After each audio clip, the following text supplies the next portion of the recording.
What can rocks teach us about the future of architecture? What insights can we gain from a collection of stones regarding the future of architecture?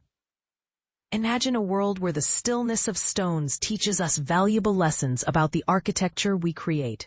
Filmmaker Victor Kossakovsky grapples with this innovative idea in his new documentary, raising a thought-provoking question. What if I captured on film something that possesses no life and remains completely still?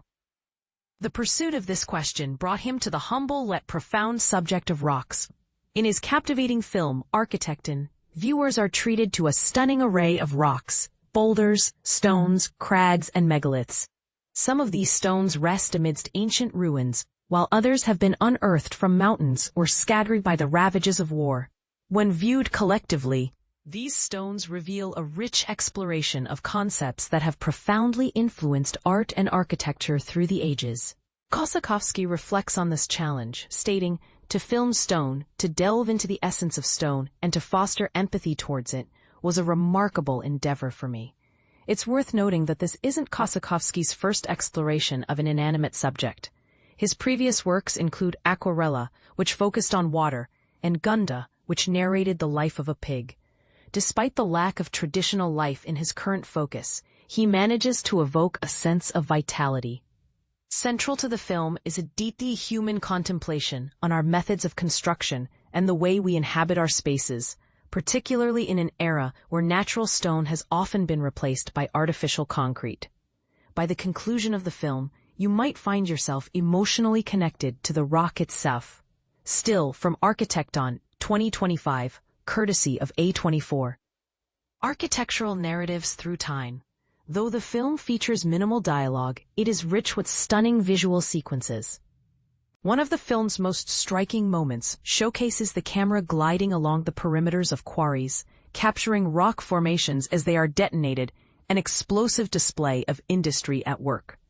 We then follow these newly excavated stones as they move gracefully down a conveyor belt for cleaning before being processed at a receiving station. Throughout the film, we encounter reflective scenes that contrast ancient structures with contemporary ones. For instance, Roman ruins in Baalbek, Lebanon, are put side by side with the unfinished brutalist facade of the Consagra Theater in Gibellina, Sicily, and the remnants of a residential building in Ukraine, devastated by a Russian missile.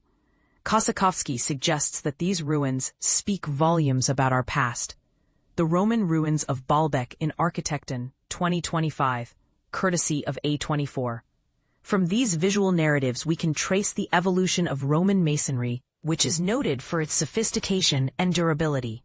Kossakovsky argues that their architecture allowed orators to reach thousands without amplification, stating, "Architecture can suffice without microphones if designed properly."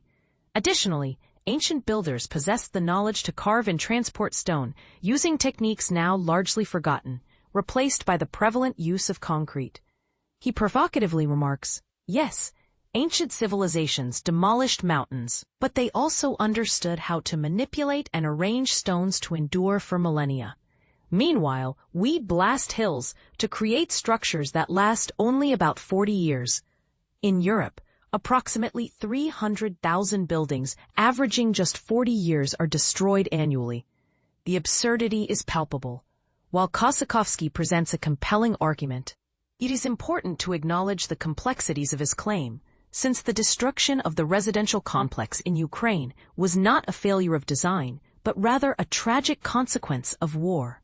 Nonetheless, his contemplation does underscore the fleeting nature of our constructed environments and the lasting impact they have on the landscape. One poignant segment captures the aftermath of the catastrophic earthquake in Turkey in 2023, where trucks transport building rubble to an empty site, and as we zoom out, we catch sight of a quarry in the distance, signifying a relentless cycle of destruction and creation. Natural versus man-made architecture. The film's perspective sharply focuses through the lens of Italian architect Michele de Lucchi, who emerges as one of the few human figures depicted. We witness his heartfelt interaction with a megalith in Baalbek, observe him overseeing the creation of a stone circle in his backyard, and hear his unvarnished thoughts on some of the commercial buildings he has been involved in designing. Kossakovsky notes that, de Lucchi's sense of shame regarding some of his projects was a significant reason for his selection as a key participant. Architects undoubtedly create beautiful designs, but most of their projects prioritize profit, Kossakovsky explains. Very few will openly admit, "Oh, Victor, we are producing subpar work." But he expressed that sentiment, making him a person I greatly admire. While discussing his film research with various architects, Kossakovsky uncovered a stark contrast between their original creative ambitions and the eventual outcomes. He reflects, with each developmental stage, artistic quality diminishes, culminating in a bland rectangle of cement. It's quite a comical situation, isn't it? An artist aspires to craft something stunning, yet ends up with something lackluster. Michele de Lucchi and Victor Kossakovsky in Architecton, 2025, courtesy of A24. In a reflective conversing session featured in the film's conclusion, both de Lucchi and Kossakovsky candidly address the shortcomings of modern architecture in achieving a connection with nature. Although concrete stands as the world's most prevalent building material, de Lucchi poignantly remarks that it lacks a place in nature. In contrast, his carefully constructed stone circle is designed to remain untouched by human influence, placing nature at its very core. The elements that are fertile, that grow, and rejuvenate life, he declares in the film, are precisely what we need. Michele de Lucchi in Architecton, 2025, courtesy of A24. One could draw connections between de Lucchi's stone circle and Kazimir Malevich's Architecton models from the 1920s, which inspired the film's title.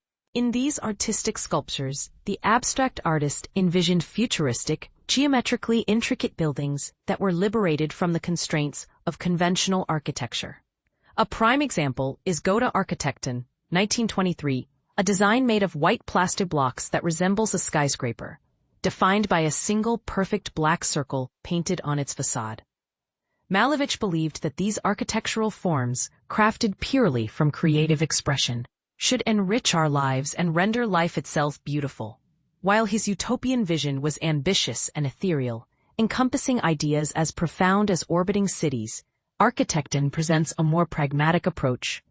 It invites us to find beauty by looking down, finding inspiration in the very earth beneath our feet. Mark your calendars. Architecton will hit U.S. theaters on August 1st.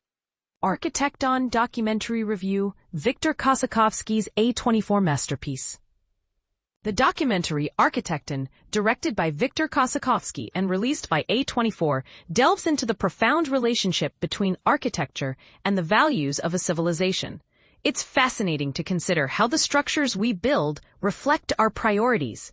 Theocracies invest heavily in grand cathedrals. Authoritarian regimes often favor stark brutalism, and cities like Las Vegas and Dubai showcase the excesses of hedonism. This connection between architecture and cultural values is not just a passing observation.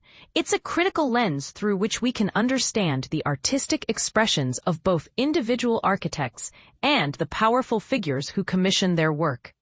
In Architecton, Kossakovsky embarks on a journey to explore contemporary architectural practices, seeking to uncover what we truly revere in our built environment.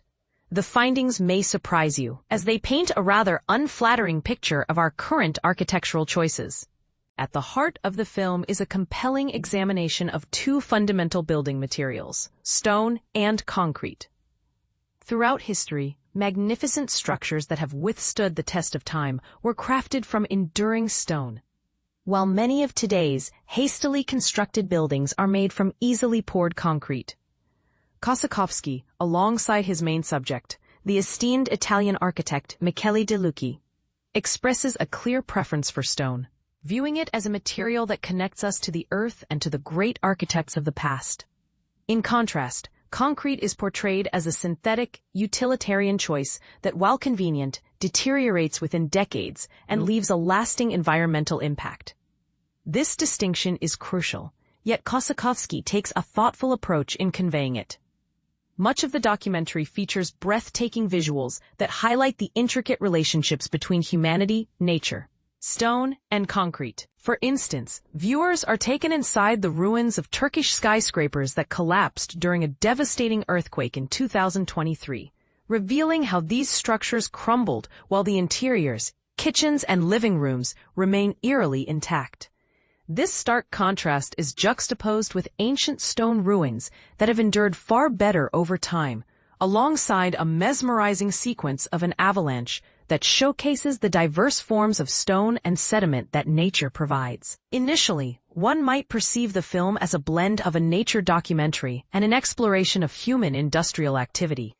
However, it can also be interpreted as a comprehensive nature documentary, as humans are merely one species among many, and our impact on the environment is as natural as that of any other animal. Each time a stunning image of stone is contrasted with a dismal view of wet concrete, it becomes increasingly evident that our choices in construction are permanently altering the planet's ecosystem. Yet Architecton argues that the stakes extend beyond just environmental concerns. Our very humanity is at risk. The film presents a disheartening irony. While we once possessed the knowledge to create buildings that could last millennia, we now opt for structures designed to last a mere 40 years. If the essence of civilization is to preserve knowledge and improve our artistic and technological endeavors, and the subpar buildings we are currently erecting are a disservice to the ingenuity of those who constructed the pyramids and the Parthenon. This uncomfortable truth weighs heavily on de Lucchi, a celebrated architect with decades of experience. He candidly shares his feelings of shame for accepting a project to build a concrete skyscraper in Milan. Throughout the film, we see him tending to a garden, which serves as a symbolic act of atonement for his involvement in what he considers creative sacrilege. He takes great care in arranging a circle of stones, a task that serves no practical purpose other than to celebrate beauty and the pursuit of excellence. While no one believes that his small act of creative defiance can offset the impact of the skyscraper he is constructing, it represents a glimmer of hope, especially when considering that concrete has become the second most abundant material on Earth, following water. The film concludes on an optimistic note, suggesting that if more individuals begin to reflect on the materials that surround them daily, perhaps we can shift our civilization away from prioritizing the ephemeral at the expense of the eternal. Grade B+. Architecton is set to hit theaters on Friday, August 1st, under the A24 banner.